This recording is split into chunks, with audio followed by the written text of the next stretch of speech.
All right, we have this week and next week left.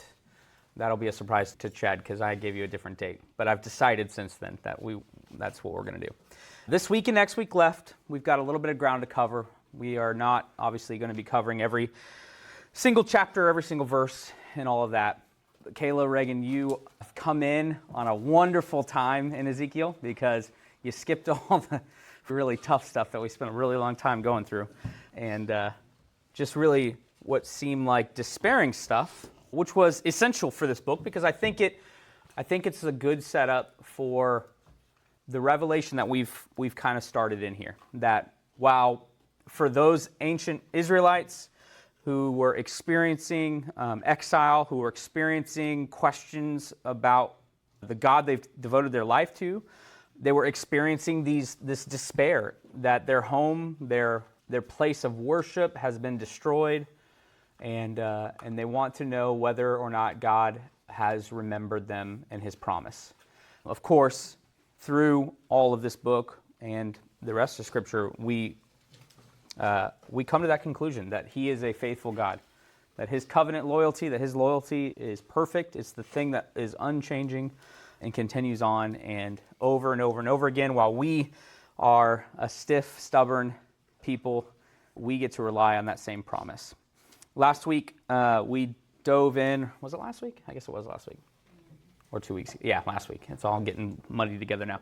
We dove into this section where we're talking about the temple. Ezekiel is being taken through a tour.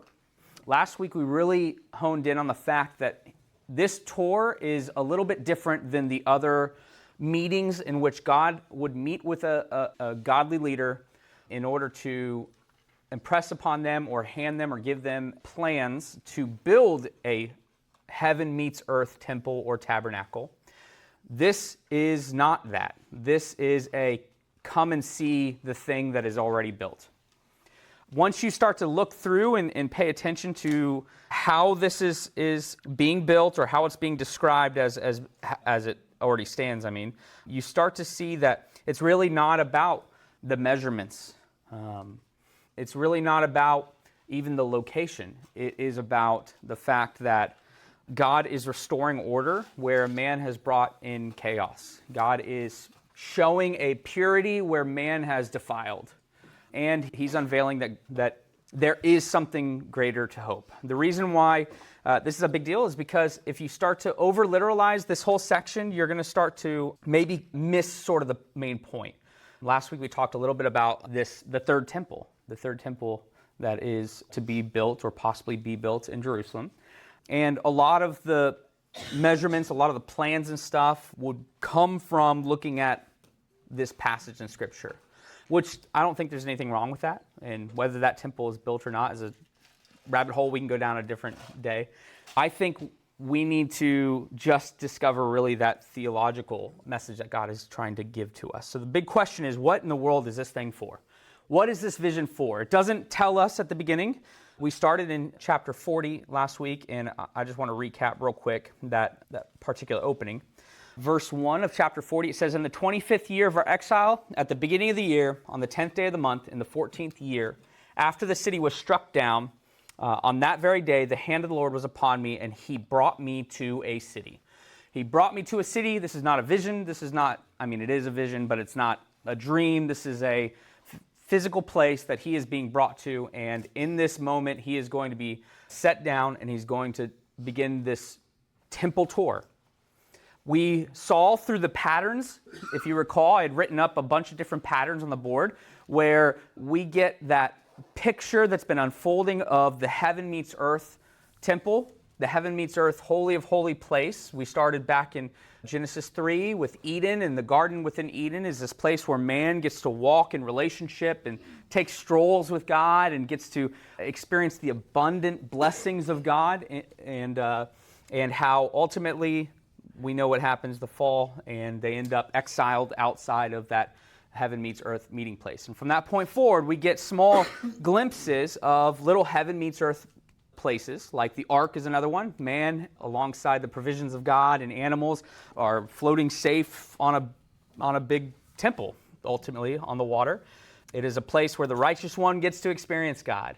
A little bit later on, we're given experiences at Mount Sinai, again, where on a high place, a righteous one, a blameless one is going to stand in the physical presence of God. That seems dangerous and deadly to those who are appearing from afar, and it affects him so much so that he comes off the mountain glowing. His physical presence is changed just by experiencing the presence of this heaven meets earth moment. And then we'll see this boiled down to a tabernacle, a tent that's going to wander around the wilderness with them. And inside that tent is going to be this central place. The whole tent is supposed to be representation of heading back to Eden. It's faced back west because if you recall, as they left Eden, the next story we get is Cain, and he's banished to wander east of Eden. And so this picture is all this imagery of heading back towards Eden. The center point is where the glory of the Lord is filled, that central Holy of Holies. It is a dangerous spot. You can't just wander in on it because we are sinful. We're defiled. And so the personal presence of God, which would be located in the center of the camp as they wander through the wilderness, is a great thing for the chosen people of God. Obviously, as you move down the line, you get to the temple. And the temple that was built was met first with opposition. David's not allowed to build it. Solomon even declares once he is building it, or after he's built it, that God doesn't need a temple. He is everywhere. The personal presence of God is not confined to some walls, but that temple was filled with the glory of God in the center of it, right in the midst of the promised land. And obviously, we've, through this journey, discovered how the people who were set to run this place, this holy place, have completely defiled it. The beginning of Ezekiel is opened with God's glory, ultimately leaving the Holy of Holies, going out one of the gates and flying off, which is kind of why we have this big query of like, what is it? Where is the glory of God? What is going to happen? Our Sunday morning class has been going through Ezra and Nehemiah. If you were existing during Ezra and Nehemiah's time and they're able to come back into this promised land, they begin to rebuild immediately. They build an altar, then they build the city and the temple and all this stuff. You're thinking, here we are. We're watching God fulfill his promises to us. But the big letdown of Ezra and Nehemiah is it's just not even close to the glory that it used to be, and it's absent of the filling of the Holy of Holies by God's presence. And so this whole story just keeps unfolding. And if you remember way back when we first started this class, we asked the question, why do we study Ezekiel? Why do we care about Ezekiel? And we went through that passage in Luke where Jesus is sitting down with his disciples post-resurrection, and he's eating boiled fish, and he opens up the Old Testament, and he begins to have this incredible Bible study with his disciples, and he's showing them how every word, every page was pointing to exactly what Jesus has done. Every page is about him. Every word is about him. And so why do we read this? It's because we're looking for what Jesus is doing, how he's continuing the story, how he's completing portions of the story. So the vision that Ezekiel is having is of this place, and as you start to look through each of these little sections, I'm just going to throw up a graphic here real quick, if it'll work. This is not something I drew. This is from some awesome scholar.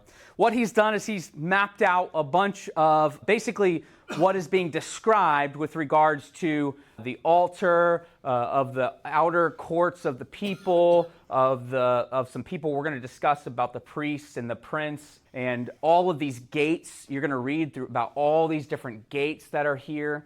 And ultimately, you can get really wrapped up in all of these measurements, and you can draw out a model, and it's really, really cool and incredible, except that it's missing a ton. It is missing not enough to build.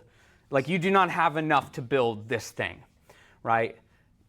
Add to it, we're not asked to build this thing. So then the point is, then the question is, well, what is the point? What's the point of all this? And as you start to study and as you start to see, I think it becomes clearer and clearer.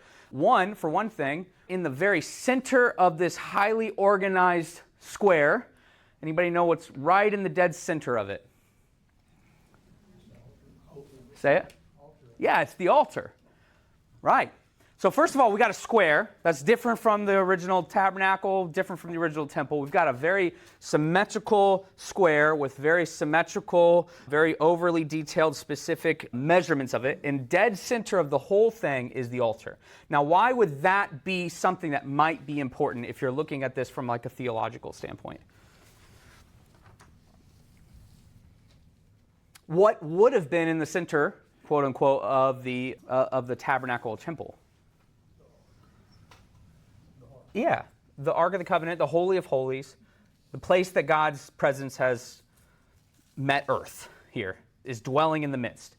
So why would the altar be the thing that's in the center? What could we think about that instead of the Holy of Holies or the Ark? What's the altar used for? Sacrifice. Yeah. And who can go into the Holy of Holies? One high priest. One high priest in the priestly lineage within the Levitical tribe could one day a year walk into that centermost point of the tabernacle or the temple. After following a bunch of rules, a bunch of ways to become ritually pure, they could do that. Who could go to the altar? More than just that one guy at that one time. A few more, yeah. Anybody know how many? Or who?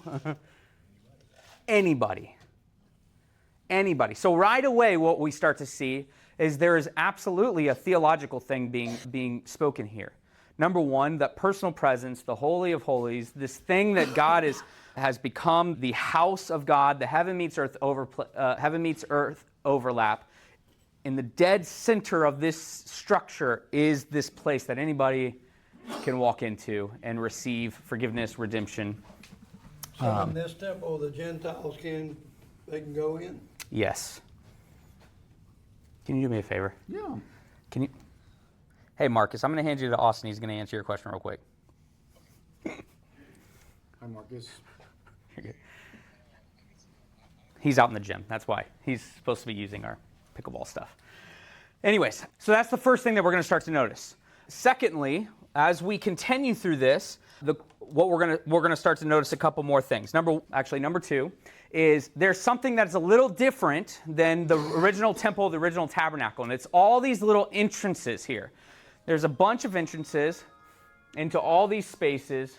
Why do you think that might be significant? Well, actually, let me ask it this way. How many of you have ever been to Jerusalem?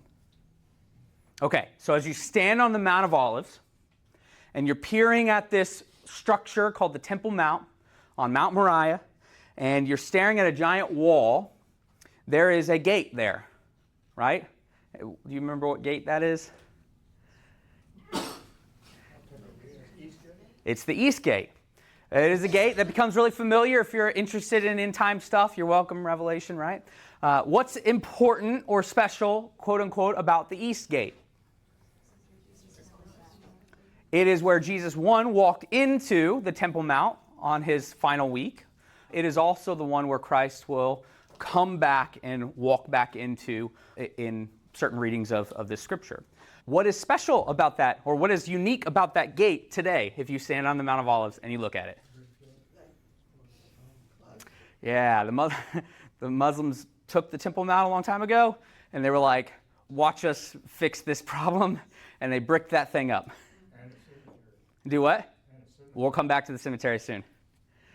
So you can't just walk through the East Gate. It's funny because, Jesus he can walk through walls like it's no brick. Anyways, okay. I think they're making a theological statement too by doing that. So knowing that that is a gate that you cannot walk through right now, what would that kind of look like, or what can we decipher about all of these little gates and steps and staircases that lead to the high place, which is in the dead center, the altar? Anybody can go to the altar, and you can go not just one single way, like the tabernacle. You were only able to go one single way in. The temple, you're only able to go one single way in. And here, theologically, which direction can you come from? Almost all of them.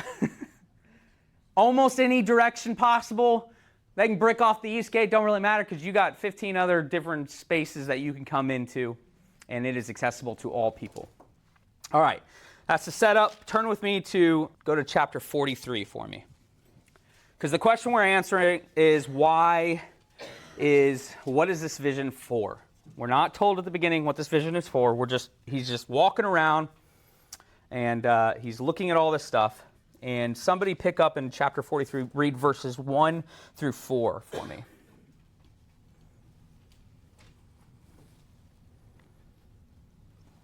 And he led me to the gate facing east, and behold, the glory of God of Israel was coming from the east. And the sound of his coming was like the sound of many waters, and the earth shone with his glory. And the vision I saw was just like the vision I had seen when he came to destroy the city, and just like the vision that I had seen by the Shelbar Canal, and I fell on my face. Do the fourth one too? Yeah. As the glory of the Lord entered the temple by the gate facing east. Here's that east gate. If you're thinking this is about the Temple Mount, it's all bricked up. There you go. If it's not about the Temple Mount, here we go. East gate. Big deal. What do we see happening here in the first 4 verses? Glory of God was coming. Here we go. We're getting a bookend, right? Chapters 1 and, is it 11? I think it's 11. Is the vision where we see the glory of God in Ezekiel, go to the outer edge of the temple, fly up. Of course, we know where that thing is. It is in the Kebar Canal with the priest who happens to be experiencing that in chapter 1 through 11. But now we have a bookend here with chapter 33 or 43. And what we see in chapter 43 is, here's that glory of God again.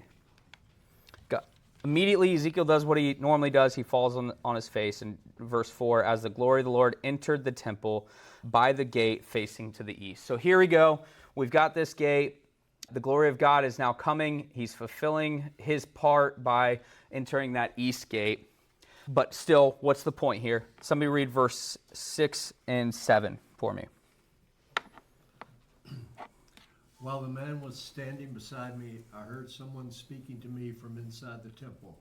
He said, Son of man, this is the place of my throne and the place for the soles of my feet. This is where I will live among the Israelites forever. The people of Israel will never again defile my holy name, neither they nor their kings, by their prostitution and the funeral offerings for their kings at their death. All right, what do you think? First thoughts.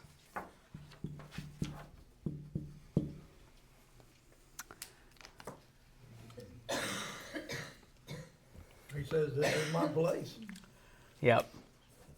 Put yourself in Ezekiel's position, right? He's walking around this magnificent facility.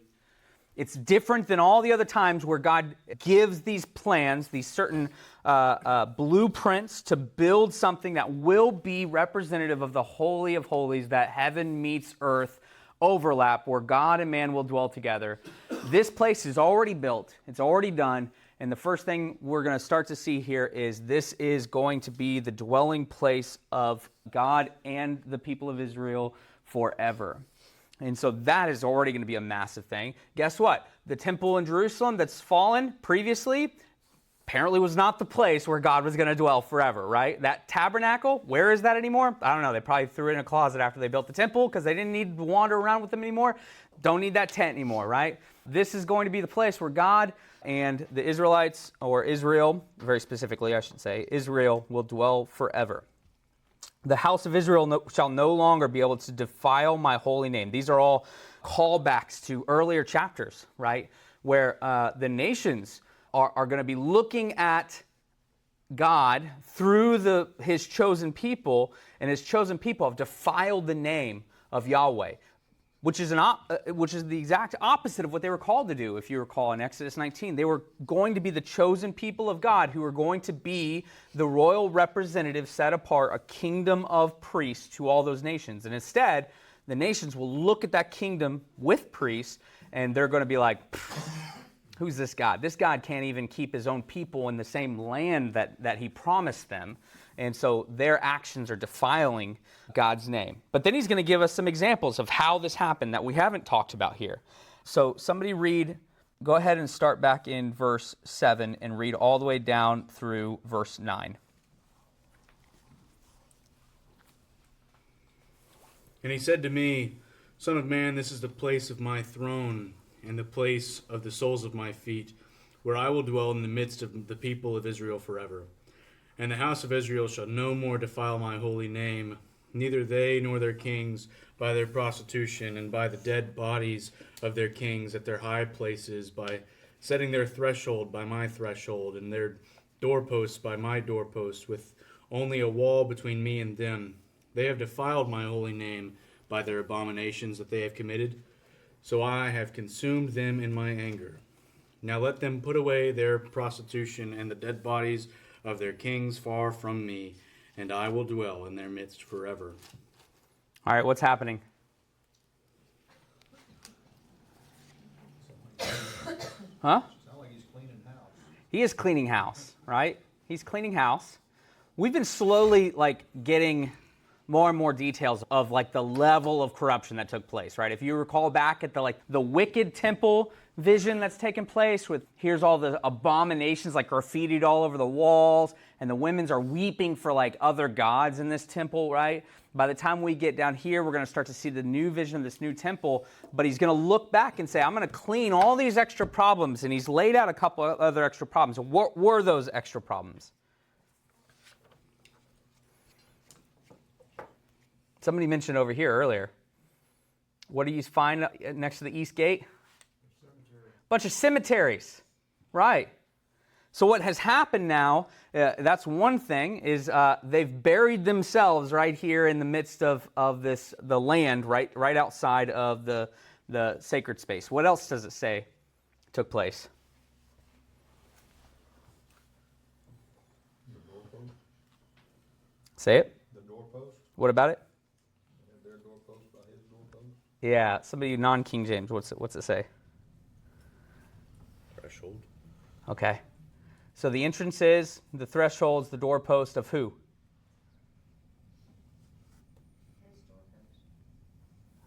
Yes, but whose doorposts are next to his doorpost? Fallen idols. Whoever bricked up these gates. Verse 7. Nor their kings by their whoring and the dead bodies of their kings at their high places by setting their threshold by my threshold. Whose threshold? Right. And now what's happened is he's talking multiple layers, obviously. We know Solomon built this temple, and you may not catch this. We kind of let it out last week, I think. You may not catch this in first reading. Anybody know how long it took Solomon to build this temple? The temple that just fell in Ezekiel. 70 years. No, not quite. It's either 11 or 14 years. 7 years. Say it. It was his palace that was It 11 was- or 14. Oh, we'll come right back to that. So it took 7 years to build this temple. Here we go. He's got the plans given to him by his dad. He gathers all the gold from the ships of Tarshish, right? I mean, this place is going to be magnificent. He starts to build it. It takes him 7 years. What an incredible feat this was, right? And all the people look back and go, wow, how amazing. And then Solomon, because he's built the house for the Lord, now he's going to go ahead and build himself a house. And how long does it take for him to build himself a house? Now you can. 11? Close. 14. 13. 13 years. You were so close. All right, did you notice anything weird about that? He spent more time on his personal stuff than he did. Upon first reading, you might just skip right on over that, right? Here's the wisest man of the earth. He's got a cool palace, right? Except it goes into all this detail about how it took him 14 years to build his own house, and his own house is set up right on up next to that bad boy, that temple that he's now built. And without ever looking at anything else, you could be like, I wonder if that's a good thing or a bad thing, or I wonder if it's revealing something about man's heart. All right, so now in Ezekiel, here we go. They're not going to defile his holy name anymore, nor are their kings by whoring and by the dead bodies. Mind you, there's 2 stories in 2 Kings about a guy named Manasseh which we've heard of a bunch of times, and his son, Ammon, both of which are buried in this little garden facility, which I think it's the gardens of, what is it? The gardens of Uriah, I think? Uzzah. Dang, so close. The gardens of Uzzah. And this is just right there on the side of the mountain right next to the Temple Mount, right next to the temple. Why is that a bad thing? Why should we not have a bunch of dead bodies around the temple? You probably get defiled while you're walking by. Yeah, you're kind of like, hey, like dead bodies is kind of a big deal. Like you should probably not, whatever. And regardless, I'm not talking about like literal defilement. I'm talking about just the theological mindset behind here. Dead bodies near the temple, not a good idea, right?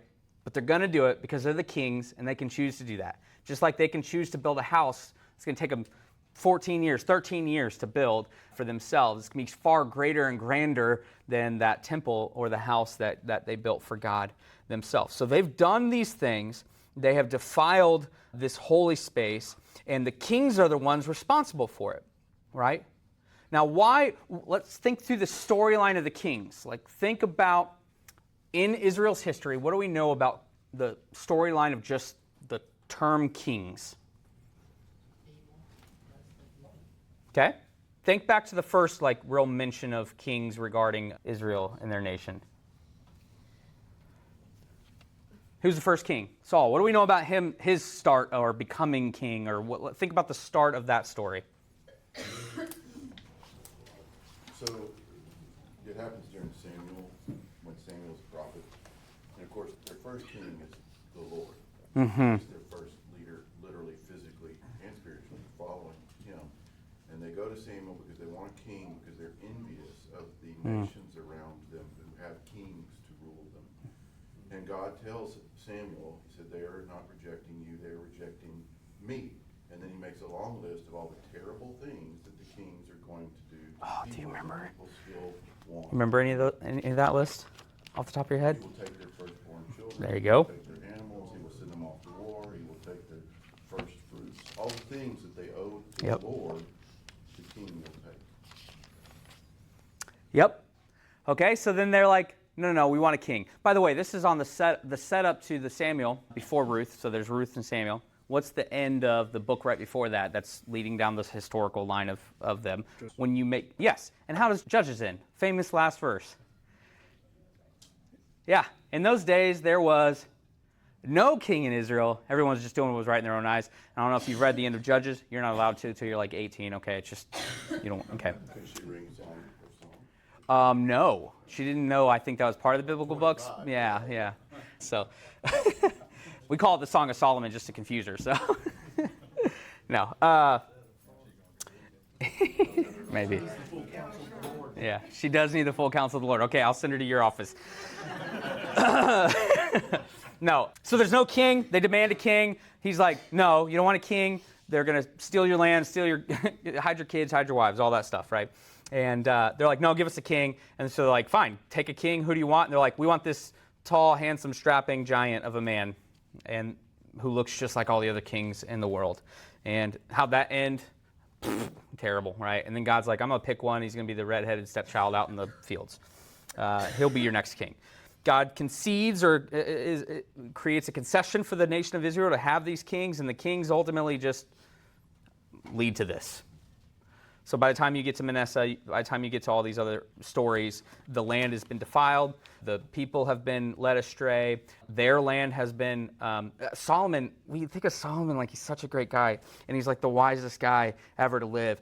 In the very same paragraph that it says he's like the wisest guy ever to live, he immediately breaks the first and only 3 rules that any kings in Israel that will ever rule them are supposed to not do. What were those 3 rules? Anybody remember? Yes, don't worship the foreign gods. Don't gather up a bunch of horses and chariots, specifically from Egypt. Don't amass a bunch of gold and silver. And we're like, here's wise old Solomon who's asking for wisdom. We could ask for anything he wanted to in the world. God gave him wisdom, and it says that he amassed a bunch of wives, a bunch of gold, and chariots and horses from Egypt. In the same paragraph. And you're just like, I don't think that's what he should have done. And of course, it becomes his downfall. Now there's going to be a civil war. It's going to split everything, and nothing's ever going to be the same. One of the other things Solomon does is he literally takes everyone's land in Israel. All the land that was like divided up during Moses' time and during Joshua's time. Here's all the land of these tribes. He takes all of them and he sets up like all this weird taxation, like little taxation spaces, right? He literally took all the land. So the wise guy from Israel, who we think of really quite positively, I think, really just kind of led everything astray from really early on. Maybe that's the reason it took him 14 years to get the money to build his house. A lot of ships from Tarshish. They got to all come from Tarshish, right? They're taking Jonah out there and they're coming back with gold, right? So here's what we're getting to right here. The kings have defiled everything. The kings that they wanted did exactly what Samuel warned. It's ruined the whole thing. And verse 10, we finally get the why in the world is all this happening. And this is what it says. As for you, son of man, describe the house of Israel, the temple, that they may be what? Ashamed. Of what? So here's what's happening, right? If you start to look throughout all of this great and wonderful and amazing list, and you start to read through all of these like little details and stuff, what you're going to see is you're going to see order, you're going to see symmetry, you're going to see what the world has created as chaos, what Israel has turned to chaos, and this is going to be the exact opposite of that. It's going to be accessible to anybody, it's going to be perfect, it's going to be beautiful, it'll be like none other, it's already built, God took care of it, Ezekiel's not given the plans, in fact, he's going to be given a different word here in a second, and Ezekiel's now to write down all this stuff as he's doing this little heavenly tour, and then he's going to go and show it to the kings, show it to the people of Israel, and go, we could have had this. We could have had this. But we ruined it. You should be ashamed of this. The whole point of this is that they should be ashamed of it. And they shall measure the plan. Now, your version, verse 10, what does it say for, all your versions say the plan? Yeah? The pattern, the plan. I'm glad it said the pattern. Because for English, good. It's wrong. So, I shouldn't say it so easily, but I'm going to tell you why it's wrong. We talked about this a little bit last week for those who missed it. We've seen this over and over again. When Moses is given the blueprints, the plans of the tabernacle, it is a specific word. It is the word tavnit. Tavnit is an architectural pattern for a building. It's this thing that is given to somebody that you're going to then take those plans and you're going to go construct it. Think Noah's tavnit, without being called a tavnit, of the ark. Think Moses with the tabernacle. Think David with the plans of the temple. These are all tavnits. When you're reading this in Hebrew, in Ezekiel, it says that they will be ashamed of their iniquities and that they shall measure the toknit. The toknit, which, okay, who cares about that? Tavnit, toknit, right? Except if you were a Hebrew listener who's even kind of dwelt on these stories at all, you're going to realize that is a far different word than what was expected to be here. Where are the people right now? Where's Ezekiel right now? Not in the vision, physically on earth. Where is he at? He's in Babylon.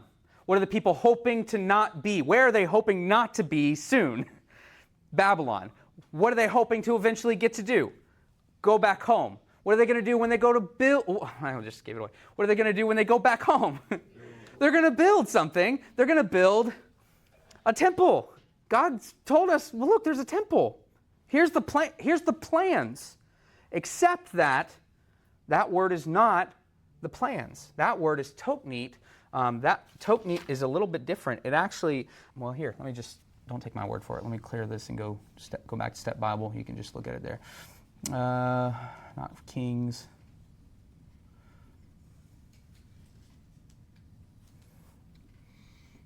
The toknit, measurement pattern, perfect proportion or proportion. It's only used twice in the book. It is used to show something that has been completely, perfectly created or put together. And it's always used in an instance of God. Exactly. So God has established the plans, like he's established the measurements, but not in a way that he's going to hand it off to people to go build. It is a just go look at it, and I want you to go tell all of Israel, because they're going to be really ashamed that they totally missed out on this whole potential heaven meets earth moment where God is going to rule forever and ever. That is going to be his dwelling place. And that's important because by the time we get to Ezra and Nehemiah, I keep pointing at Scott because he's in my Sunday morning class. By the time you get to Ezra and Nehemiah, they don't have the plans to build this place. And so it ends up being a shack of a place. The glory is just not there. At the moment that they build it, there's a bunch of young people who are like, yay, we built a new temple. And all the old people, what were the old people doing? Who remembered the... Yeah, they're weeping so loud that you can't decipher which ones are cheers for joy and which ones are tears for the shame, right? Because that was never going to be the temple. That was not going to be the thing that was going to fill this. As you keep going, we have a few minutes here. When you skip to chapter 44, we're going to start to get all the personnel is going to be given to us that is going to work this temple. And he starts to lay out that there's these more sections, right? I'm going to go back to this drawing here for lack of time here. He starts to give out this new perspective outside. He's zoomed out from the temple. The temple's a little square box right here. And he's going to lay out all these dimensions of all the people who are going to be working the temple and then all those who are connected to the people working the temple. He goes through a whole plan of how the priests here are going to be nearest to the temple. But even within the priests, they're actually going to be a certain type of priest, not even just any generalized Levitical priest. They're going to be, where's the name? That's Zadok. I don't have it. I don't have that written down here, but they're going to be the Zadok priests, which is the exact word that means righteousness. So, say it. 44:15. But the Levitical priests, the sons of Zadok. The word Zadok is the root word that means righteousness. It is the way that Noah is described in Genesis chapter 6. He is a blameless and righteous one in the midst of his generation. It is a word, Sadiq, that is called, that's what we're called to be in right relationship with God. Here he establishes that it's just the seed of a righteous one, and as you read along, what you're going to discover is they remain faithful. Throughout all this thing, they remain faithful to God, and so what God's going to do is he's going to elevate them by allowing them to be the ones that will work the temple complex. Then the priests outside of that will be surrounding them, and then the Levites will be even further than that, and then what you'll notice is here is the city, and the city is in no way at all close to the temple. And if you go to Jerusalem today, what you'll see is there's the Temple Mount, and you know what's surrounding all the Temple Mount? The city, right? The city is just right up as close as it possibly can at this point. Here, in this vision, the city is like, no, it's going to be a little bit on a distance, it's going to be south, it's going to be lower on the hill. And then it goes through this whole, well, here, let me show this first. It starts moving upwards, and here's the city, and it starts sectioning off Judah, Reuben, Ephraim, Manasseh, Naphtali, Asher, Dan. It starts to section off all these places, Benjamin, Simeon, Issachar, Zebulun, and Gad. Okay, anybody who might happen to be a geography nerd, do you notice anything about this area, about this spacing that stands out? Well, the northern tribes get more land. Yeah, who's in the northern tribes there? Who's the first one in the northern tribe there? No, first one closest to the... Yeah. Why is that weird? Which section are we looking at? We're in the northern tribes? They used to be the southern tribe. Immediately, the first thing we're described is, okay, are we talking like legit this?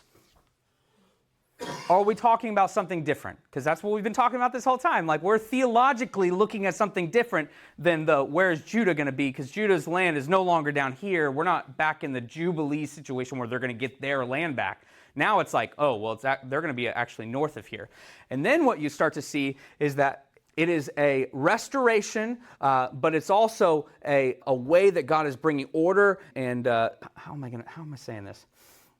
He's doing what he's done with the temple. He's restoring things in an orderly fashion. It has nothing to do with geological land points at all. It has everything to do with just giving their lands back, or giving land back to them, but we're not necessarily in the realm of Israel here, okay? So I don't want you to think like Judah now owns, right above the Dead Sea. That's not the point. Just like the building is not the point. They're not going to build this building. It's about the restoration of land. Okay, the last thing, we're running out of time here, is this land that I wanted to talk about out here. What is this land? Yes. Who's the prince? Why is that a weird statement for even to be reading in the Hebrew Scriptures?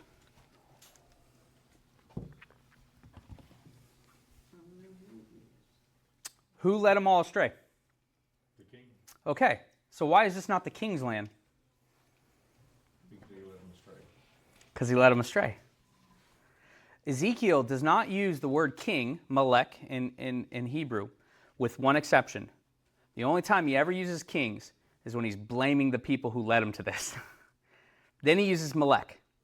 From this point forward, though, he's going to talk about the Nasi, and the Nasi are different than the Melech. The Nasi are these leaders that God has put in place. They're acting like God's kings, or priestly kings, like these kind of things, but they're not the kings. Because God is getting them back to where he started. You don't need a king like all the other nations. I am your king. And so he's done away with that scenario and that situation, and going forward at this point, he's only going to use this word prince to continue to describe who these individuals are. I want to go back one second because I missed this and I think it's really important.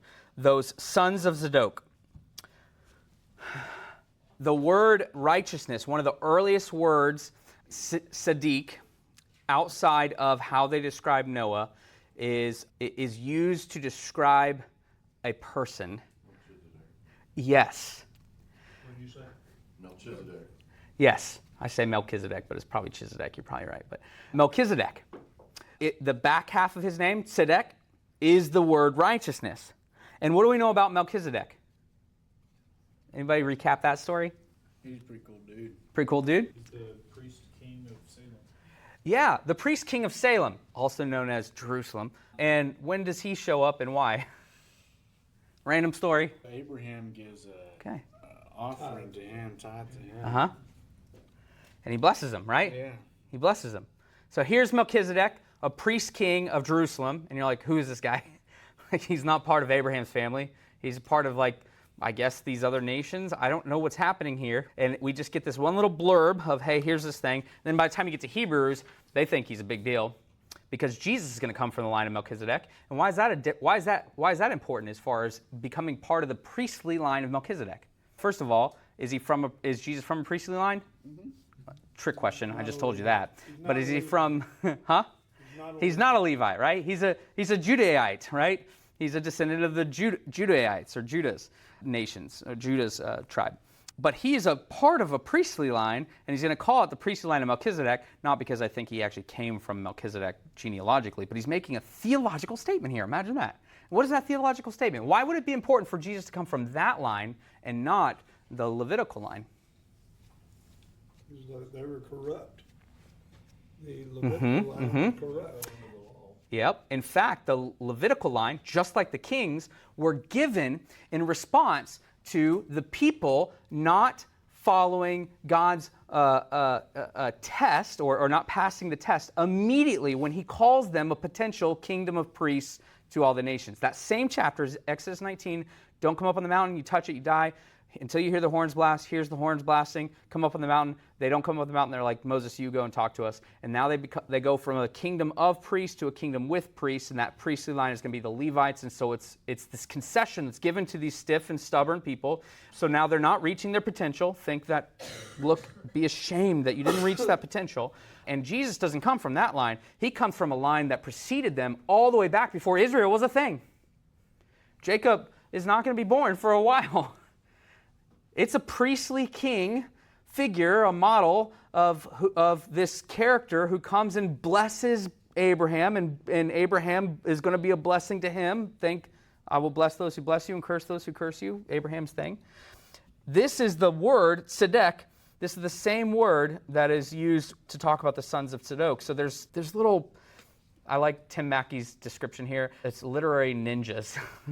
They're literary ninjas. They just throw these little things in here and you can read right over sons of Zadok. But once you start to really just study and dwell on these things, you start to see it's like, of course, it's all connected. And of course, it's all saying something beautiful and amazing. And it all points to the fact that Jesus is going to come and he's going to establish a kingdom. He's going to rule that kingdom. It's going to have nothing really to do with a particular land place. He's going to be that king. He's going to be that priest. He's going to be that potential that all these people have missed out on. And we don't need a dang building because he's going to implant himself right inside of us. All right, thoughts, questions? I know we're just hitting you with like a ton of stuff here. Okay. Well, if you do, feel free, ask away anytime. We are going to end Ezekiel next week, and we're going to be talking about one of my favorite passages in there. It's the river coming out of this temple, and what in the world that means. So, yeah. It's tangential to me, but it's interesting. Hezekiah is a good king. Yeah. That's how he's described. Yeah. And yet Hezekiah is the man 150 years before this happened, invites Chaldeans in, lets them see all the themes that the Israelites have. And Isaiah tells him, you have done this, and as a result of what you have done, your ancestors will be turned into eunuchs, and they will be exiled from the country, and this will be defiled, and all this stuff that God has allowed you to have will be taken. And Hezekiah, the good king, his response is, not during my lifetime. Yep. He's literally happy that he doesn't have to worry about it. It's not that he disbelieves it. He's just as glad it's not during his lifetime. Yep. And Hezekiah's the one that got the 15 extra years, and all this happened during that extra 15 years. And I don't think we're told the timing in his life when it occurred. We may be, and I just don't remember. And he became the father of Manasseh, who was one of the worst kings during that 15 years. Yep. So from a human perspective, the good king isn't very good. Right. It's kind of like what we just read about with Solomon. Yeah. Okay, but what's the point of the earthly king? Is the point of the earthly king, is he charged with looking out for himself? No. He's in fact charged with looking out for the well-being of the entire nation. And the entire nation has been charged with looking out and being a light, the salt and the light to all the rest of the nations in the world. And the good king can't even look down to his grandkids and go, yeah, I want to make sure things are good for them. Like, that's pathetic, right? I mean, even we can look at that and be, that's awful. Of course, we're equally bad, but Yep. yeah. Depends on the day, I guess. So. And who's around? She may prosper in ways that she doesn't know. Yeah. I think I don't know. I hope you've enjoyed Ezekiel so far. Quite frankly, I'm ready to be out of the book. I'm excited for all of this. But honestly, it's weighed on me a lot more than I thought it was. We're doing Revelation No, get out. Get out. Brother Philip's going to teach that one. You can have that. Hey, it's not my thing. Daniel's visions. Yeah, perfect.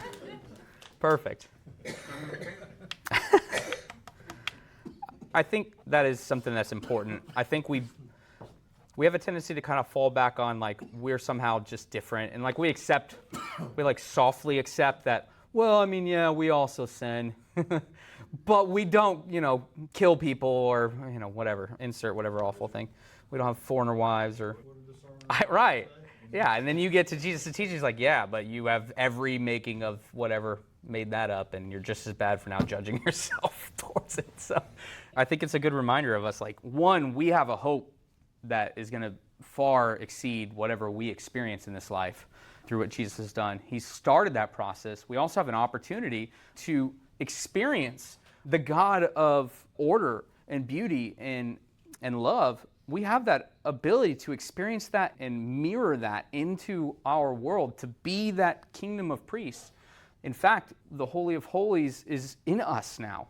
And so we have this power that we can tap into, and he will drive us. And I don't know. I think it's just, for me at least, it's a good reminder to go, I'm not that removed from any of this. Like, I really am.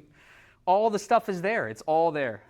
I defile this temple, daily, unfortunately. And I'm thankful that I don't have to sit back and go, I wonder if we're going to build a building one day and have God's presence there. He's here. And until we are back in that restored heaven and earth and resurrected bodies with him for all of eternity, like, I want to experience a little bit of that now, however that looks, or whatever that looks like. So,